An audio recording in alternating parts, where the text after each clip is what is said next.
नमस्कार, स्वागत है आप सभी का। मैं हूं हिमांशु और आप देख रहे हैं हलचल इंडिया। बेबाक खबर तेज असर। आइए नजर डालते हैं आज की खबरों पर। बागपत के बड़ौत स्थित विवाह मंडप में शनिवार को भारतीय किसान यूनियन के राष्ट्रीय प्रवक्ता चौधरी राकेश टिकैत शिक्षक प्रकोष्ठ गठन के कार्यक्रम में शामिल होने पहुंचे। इस दौरान राकेश टिकैत ने कहा कि शिक्षक का कार्य समाज को नई दिशा देना होता है। प्रदेश के मुख्यमंत्री उच्च पद पर आसीन होते हुए बटेंगे तो कटेंगे जैसे बयान दे रहे हैं। इससे देश की छवि धूमिल हो रही है। इस दौरान उन्होंने हरेंद्र तोमर को भारतीय शिक्षक प्रकोष्ठ का अध्यक्ष और लोकेश कुमार शर्मा को महामंत्री की घोषणा की। उधर कई शिक्षकों ने यह कहते हुए विरोध भी जताया कि उनसे विचार विमर्श किए बिना प्रकोष्ठ गठित नहीं किया जाना चाहिए। इसके बाद राकेश टिकैत कांग्रेस के पूर्व जिला अध्यक्ष राजकुमार चौधरी के आवास पर पहुंचे और उनके भतीजे कृष्णा पवार के निधन पर शोक संवेदना व्यक्त की। भाजपा के राष्ट्रीय प्रवक्ता चौधरी राकेश टिकैत ने कहा कि किसान आंदोलन देश भर में जारी है। किसानों को मीटिंग में जाने से रोका जा रहा है, जो कि काफी दुर्भाग्यपूर्ण है। संभल की घटना और बांग्लादेश में हिंसा के सवाल पर कहा कि मस्जिद मंदिर तलाशना सरकार का काम है, हमारा नहीं। छत्तीसगढ़ के आदिवासी मुख्यमंत्री हैं, फिर भी वहां जंगल काट कर आदिवासियों को उजाड़ा जा रहा है। देश में खनन माफिया और पूंजीवाद हावी है। चौधरी राकेश टिकैत बड़ौत जाते समय कुछ समय के लिए बागपत के राष्ट्रबंधन चौक पर रुके, जहां पर उन्होंने पत्रकारों से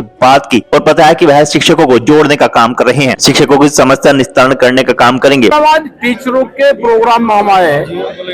यहाँ के जो हमारे टीचर है, हमारे बहने, हमारे भाई, तो उनका प्रोग्राम था, उसमें हमको बुलवाया था, तो हमने उनको आगे की बात बताई। आप अपने स्कूल को बढ़िया रखें, बढ़िया पढ़ाई करवाओ, उसमें कुछ इनकी जो समस्या होगी वो हमको लिख के दे देंगे, तो हम वो सरकार को लिख देंगे, ये कहा। और टीचर बुने हैं तो एजुकेशन का ज्ञान दे, पर्यावरण पे ध्यान रखें, तो इन सब चीजों का, क्योंकि पर्यावरण का इश्यू भी हमारा इंटरनेशनल इश्यू है।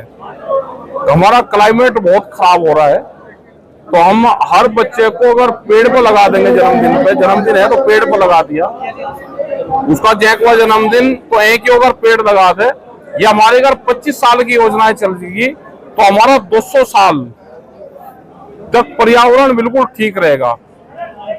और राइट टू हेल्थ और राइट टू एजुकेशन पे हम काम कर रहे हैं अब। और ये जितना बढ़िया हमारा क्षेत्र है, उतनी बढ़िया एजुकेशन नहीं है, तो हमको सबकी जिम्मेदारी बनती है कि इस क्षेत्र को एजुकेशन हब बनाए पूरा हम।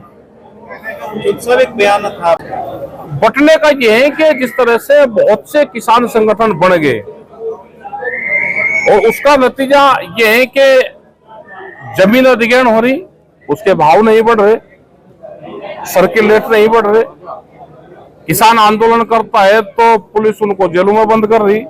तो एक दमनकारी नीति सरकार की चली हुई है, तो हम बट रहे हैं तो लूट रहे हैं, ये उसका सीधा अर्थ हमारा है। सर, नोएडा में दोबारा से प्रोटेस्ट चल रहा है, क्या कहेंगे? उसमें बात करेंगे अधिकारियों से। प्रोटेस्ट चल रहा है, वहां पे भूमि अधिग्रहण का सुप्रीम कोर्ट के कुछ ऑर्डर से, उसका जमीनों का मुआवजे का सवाल वहां पे है। जिन किसानों की जमीन और घर बने हुए हैं वहां पे, वो अधिग्रहण में सरकार ने ले रखे, वो इनका इशू है। ये कई इशू वहाँ के लोकल इशू है गौतम बुद्ध नगर के। तो सर, हाल ही में संभल में एक अभी आएगी, अभी और बहुत से संभल देश में बनने हैं, क्योंकि राजा की जो पॉलिसी है उसी पे ही पूरा देश चल रहा है। लाभ किसका होगा? जिसका जो काम है वो अपने काम पे करता रहेगा। जिसका काम संभल जैसे हालात पैदा होंगे तो वो सब अपना अपने तरीके से अपने काम कर रहे। हमारा इशू गांव, गरीब, आदिवासी, बेरोजगारी, ये हमारे इशू है, हम उस पर अपना काम कर रहे हैं। किसान आंदोलन के बाद टिकैत साहब, आंदोलन जीवी के बाद अब डीएनए की बात की जाने लगी। और भी बहुत बात होगी, जिसके जो समझ में आ रहा उस तरह के बयानबाजी दे रहे, जिससे समाज बटे। प्रदेश के मुख्यमंत्री दे रहे हैं भाई, अगर उस तरह के बयान एक उच्च पद पर रहते हुए, जिनके सानिध्य में सब लोग हैं, अगर बड़े लोग इस तरह का वो करेंगे, तो इसका असर बाहर के देशों में जो हमारे भारत से लोग रह रहे हैं उस पर पड़ेगा, और इससे भारत की छवि खराब होती है। अब तो चला है आपसे विदा लेने का। कल फिर होंगे हाजिर कुछ नई और ताजा खबरों के साथ। तब तक के लिए दीजिए हमें इजाजत। नमस्कार। हमारे YouTube और Facebook चैनल को फॉलो और सब्सक्राइब करना ना भूलें।